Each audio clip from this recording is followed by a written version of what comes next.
G'day.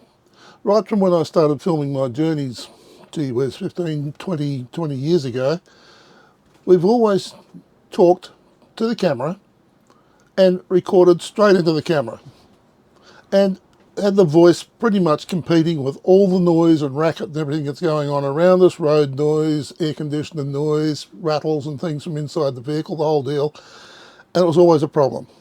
At one point we even had to sit down and put subtitles so people could understand what we were talking about. And then I got to the idea of buying a wireless microphone system, which did the job pretty well. It has done for the last 6 or 8 years now. But I still wasn't totally satisfied with what was happening. And then my video editing program, I used DaVinci Resolve, in the studio version, brought out a thing called voice isolation. And the idea of voice isolation is that you can actually dial out the background noise so that you can actually understand the voice, the vocals. Well, then I started getting a couple of weird things happening, and I couldn't understand exactly what it was. And I've chased around, and I think I finally worked out what it was.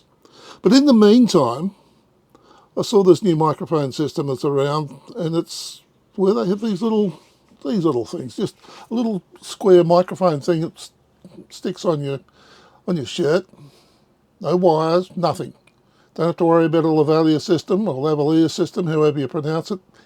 It's in this thing here. And then it sends a signal back to an equally small thing that sits on top of the camera. Look, let me show you all about it. Firstly, we'll jump in the car, we'll go out, and I'll tell you all about it while we're driving and testing the system out. Let's jump in the car. This morning, we are testing out a new audio system. We've bought a Rode Go 2 system. We've got the microphone clipped to my t-shirt, or the transmitter, they call it, and the receiver is on the camera. The transmitter I'm using is number 2, or channel 2, and I've got the windscreen on it. Morning, Jeff. Now, whether the windscreen is going to pick up my chin rubbing against it is the question. We're going to do a couple of things. We're going to do a bitumen test and go around to a gravel stretch that I've got and give it a run along there, and then we're just going to see how it all performs, as opposed to the old system. Now, the old system, the microphone sits on the dashboard, it's clipped to the dashboard, and it picks up absolutely all the noise, everything, as well, which of course we've got to eliminate using or reduce anyway, using the voice isolation system. We'll wait for the truck to go past because we really don't want to collect that. And run our way.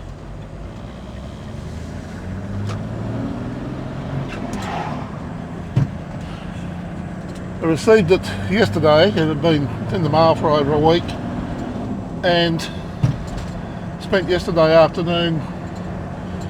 There's a video on YouTube which tells you how everything works and how to set it up and all that sort of thing. So I spent an afternoon going through, checking all that out and learning all that, so hopefully I've got it right. And what we've done is we've wound the camera input back to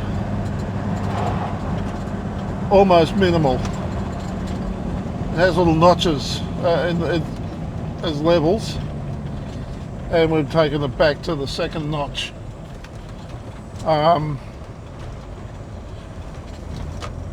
And then we've got the microphone picking up, and we've got levels from minus 30 dB right through to 0 dB. And I've currently got it set on minus 12 dB.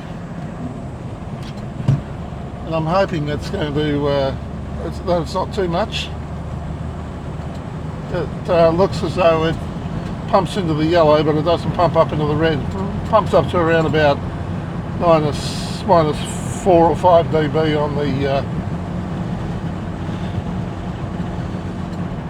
on the input as it goes in, and on the camera it seemed to be working okay there. It certainly wasn't going into the red, that's for sure. But of course it's when we put it into post where we decide whether or not it's creating a problem or not, whether it's too hot. Now at the moment I've got the window wound down about 2 inches, so I've got wind noise, I've got road noise, I've got engine noise, and I've got me talking. Now this particular system, you've got a backup recording system in the actual transmitter. So as well as the signal going straight through into the camera and therefore recording in the camera, it also has, you can choose whether to or not to record in the transmitter itself. And you've got two modes, either compressed or uncompressed. Compressed, you get supposedly up to about 40 hours of audio. Uncompressed, you can get 7 hours. So I've got it turned on to record. Now if I'm doing a trip to Perth, which generally takes me around about 5.5 hours to get to Brett's place, from Son's place, then I would probably be recording all the way. In which case I can record the whole trip without any hassles at all and still have recording time left over. Now if we come to a point whereby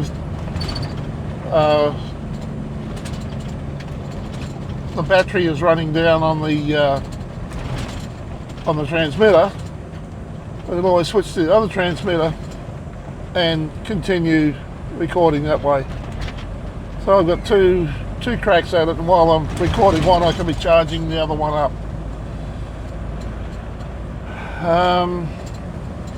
We can run a USB record into, or USB power into the receiver, so it's staying charged all the time. So it sounds alright. The first test came, that first is the fact that I have a Sony video camera. Now this thing, also the transmitter and the receiver have clips that you can clip the units onto your body. But the clip is designed to slot into a hot shoe on a camera. Now that's rather clever idea. Simple, but clever. Problem with Sony, of course, is the fact that their hot shoe is not a standard size hot shoe.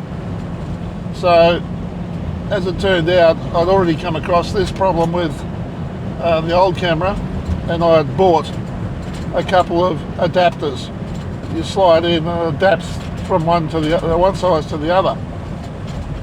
So, yep, that fits the camera, that's good. The receiver then slides into the new hot shoe, the hot shoe adapter.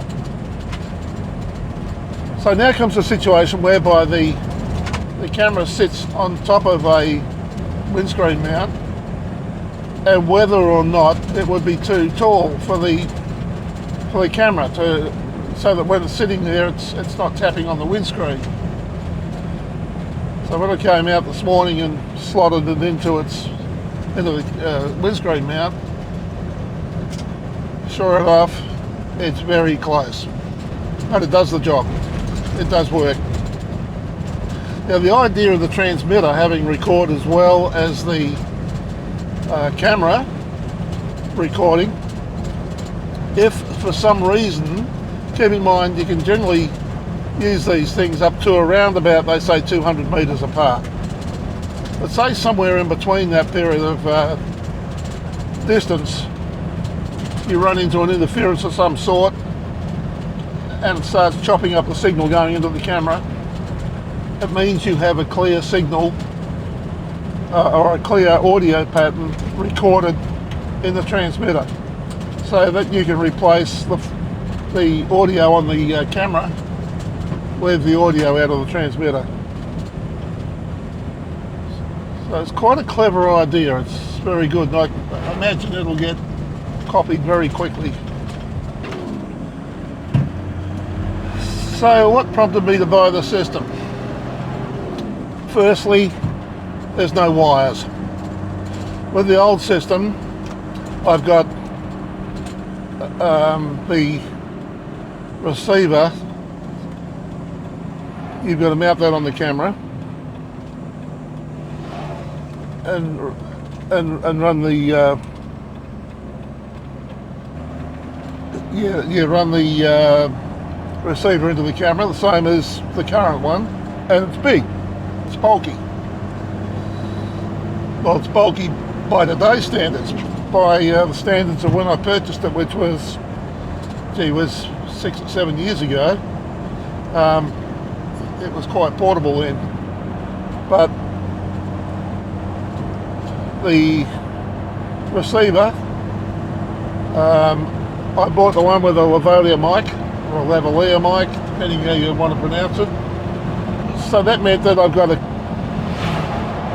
this thing hooked to my belt, and I've got a cable running around, and I've got to hide and all the rest of it. Whereas this new one, it's just a little square block that you clip on your shirt, and that's it. And you'll see a fair bit of it being used on presenters on YouTube these days. They've got this little black thing up by their neck or something, and that's what it is. That's how the system works. So with this now, and if I wanted to go out in the car, then I was and wanted to film something out of the car and set the camera up static and move away, well, it created a problem. Whereas now, I just grab hold of the camera, whip it off the mount in the car, and I can climb out without having to worry about cables and all that sort of thing, especially if you're using as I've done in the past. So I said, I've got the microphone with the old system attached to the dashboard of the car. If I was using it on the body, it meant that then I had to attach it to my body and get out, and if I was just going to grab the camera and jump out, and I forgot I had the lavalier mic attached to my body, well then I had cables and all this sort of stuff. It was just, yeah. As I'm getting older, I'm getting more stupid, so I'm forgetting about things. So this does potentially make things a lot easier. Plus the fact it comes with the two transmitters. So it means that if you're interviewing someone, they've got a microphone attached to them as well. They can be walking away from the camera and turning around and looking at you from some distance, say a sign or a point of interest, especially if you're standing back with the camera and filming them from 10 to 40 or 50 metres away or whatever. So it's a handy system to use. So I'm currently doing 90 window, as I said, down about a couple of inches, maybe 3 inches. What's that, about 7 or 8 centimetres? And you get road noise and all that sort of thing happening. So at the moment, we're using the new system, the Rode system.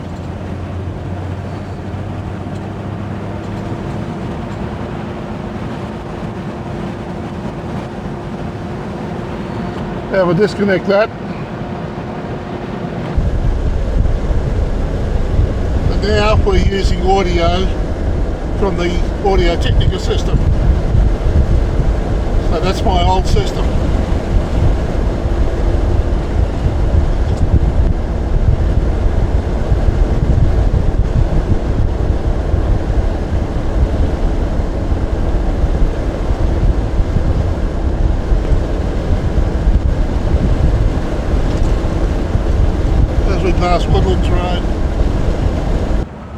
Okay, we're now back to the road system.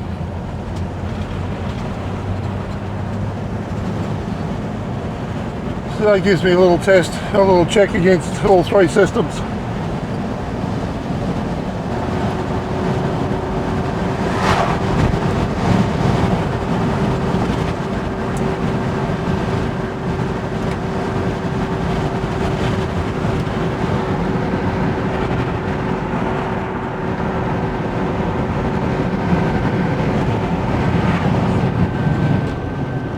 Okay, we shut the window. So now we're travelling in complete silence. Right.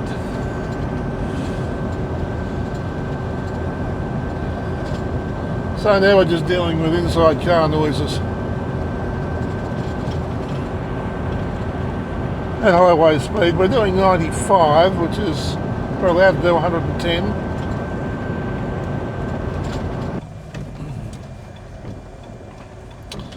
Well, that was an interesting little exercise. But in the meantime, I think we've given the system a good test out. We've checked a few things out, a bit of comparison work. And we'll go in, download it into the computer, and let's see what it's all about.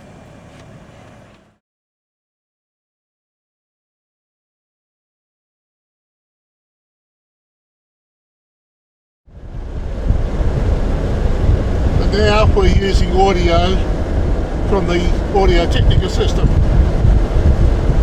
So that's my old system. And now we're using audio from the Audio Technica system. So that's my old system. And now we're using audio from the Audio Technica system. So that's my old system. Okay, we've come back. We've put everything into the computer. I've gone through, I've done an edit of the whole system. Taking out all the stuff that's got nothing to do with the system that we're talking about. And there are a couple of little changes that I'll make. I'll actually bring it back from 12 dB to 15 dB, I think, from minus 12 at least, back to minus 15 dB. I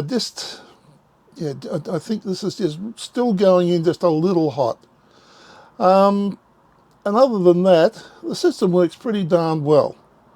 All the audio that's in this particular video today, I haven't touched it at all. There's been no audio processing whatsoever. So what we've recorded is what you get. So I hope it's been helpful. And if you're thinking about buying one of these systems, it's just not how it works, but in actual fact, how it works, if you get what I mean. Okay, thanks for watching, and we'll see you in the next video. Thank you. If you enjoyed this video, there are over 600 more just like it on this channel. Subscribe and hit the notification bell, and we'll let you know when the next video is available. If you like this video, hit the like button, comment, and feel free to share with your friends. Thanks for watching.